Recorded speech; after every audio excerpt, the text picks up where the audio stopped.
पिछले सारे रिकॉर्ड तोड़ देंगे अभय जी, उनका दावा है। हाँ, देखिए, विनम्रता से मैं कहना चाहता हूं, डबल इंजन की सरकार ने गुजरात को डबल तरीके से डुबाया है। अब गुजरात में कंपनी राज समाप्त होगा और कॉमन मैन की सरकार कांग्रेस के नेतृत्व में बनेगी। सुधांशु जी ने कहा कि प्रधानमंत्री जी गुजरात से आते हैं, गृह मंत्री जी गुजरात से आते हैं। फिर ये बताइए कि आप देश भर में ढिंडोरा पीटते हैं कि इलेक्ट्रिसिटी सरप्लस स्टेट गुजरात है।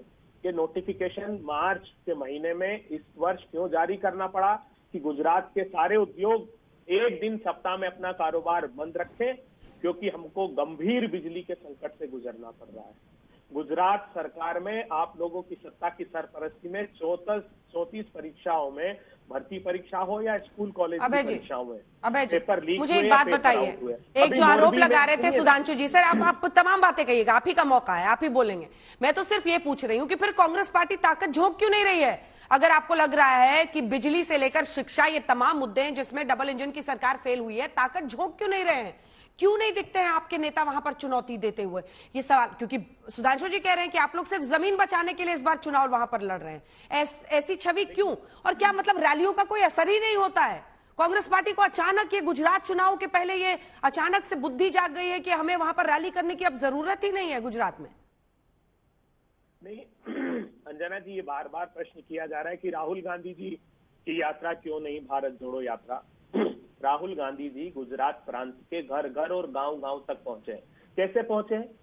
1,38,00,000 डोमेस्टिक इलेक्ट्रिसिटी के कंज्यूमर्स हैं, 300 यूनिट तक बिजली माफ, 90% घरों का बिजली का बिल जीरो गुजरात प्रांत में होने वाला है।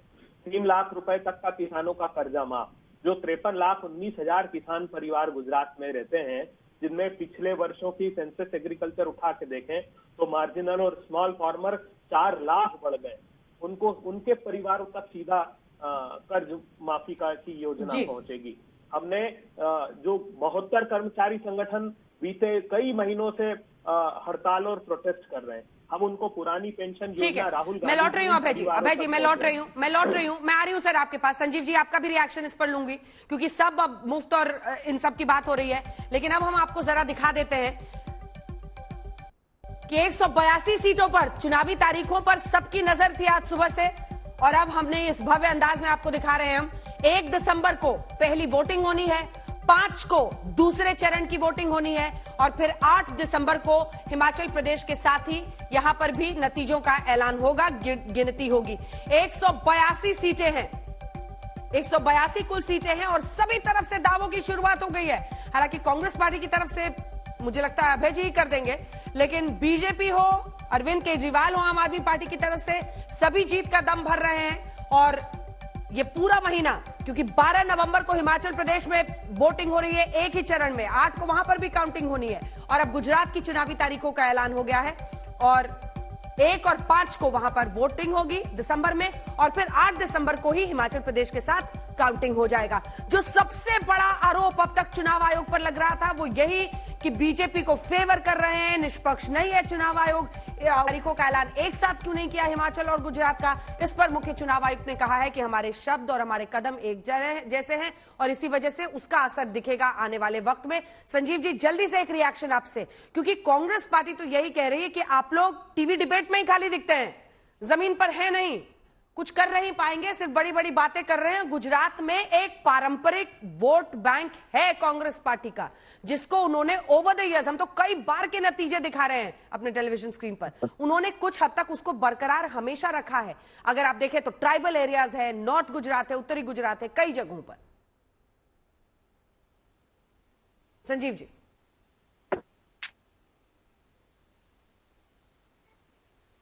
शायद उन तक आवाज नहीं पहुंच रही। उसी पारंपरिक कांग्रेस के वोट बैंक पर सुधांशु जी, आपकी प्रतिक्रिया।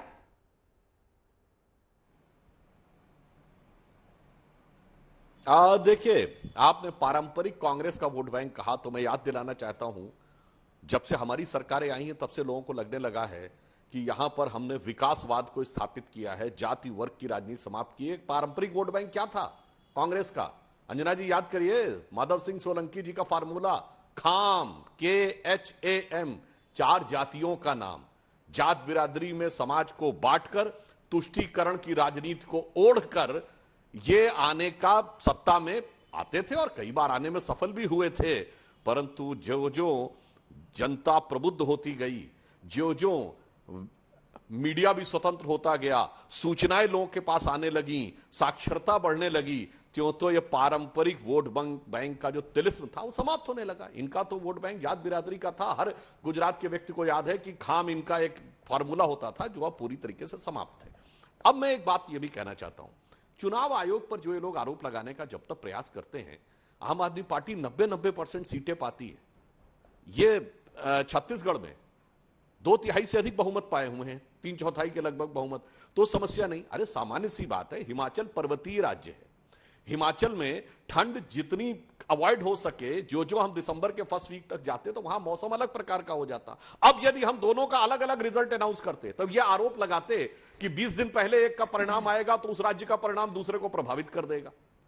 अब वही अगर हम कहें कि चूंकि 15-20 दिन के अंतराल पे 2 राज्य हैं, दोनों एक साथ होने चाहिए, तो नहीं जी, वो नहीं होने चाहिए। भाई गुजरात में ठंड नहीं पड़ती है, उसके अनुसार अलग व्यवस्था है। फिर जो पैरामिलिट्री फोर्सेस के डिस्ट्रीब्यूशन में, हिमाचल छोटा राज्य है पर भौगोलिक दृष्टि से वहां पर मूवमेंट थोड़ा दुर्गम होता है। मतलब कुल मिलाकर किसी न किसी विषय के ऊपर विघ्न पैदा करके और उसमें संतोष उत्पन्न करने का प्रयास जो विपक्षी दलों का है, ये बहुत सकारात्मक नहीं है। और अभी हमारे अभय जी कह रहे थे कि जनता तक ये पहुंचना वो पहुंचना, अरे जनाब, राहुल गांधी की यात्रा तो पहुंच नहीं रही है गुजरात में। बाकी आप कह रहे हैं जनता तक ये पहुंचना, जनता तक वो पहुंचना है। अंजना जी देखिए कितनी मजेदार बात है, कांग्रेस पार्टी वो पार्टी है जो अपने को कहती है कि गांधी की विरासत के एकमेव स्वघोषित one and only exclusive copyright holder हम हैं। दूसरी तरफ वो पार्टी जो नए नवेले कूदे हैं, वो अपने को सीधे कृष्ण का अवतार घोषित कर दिए हैं।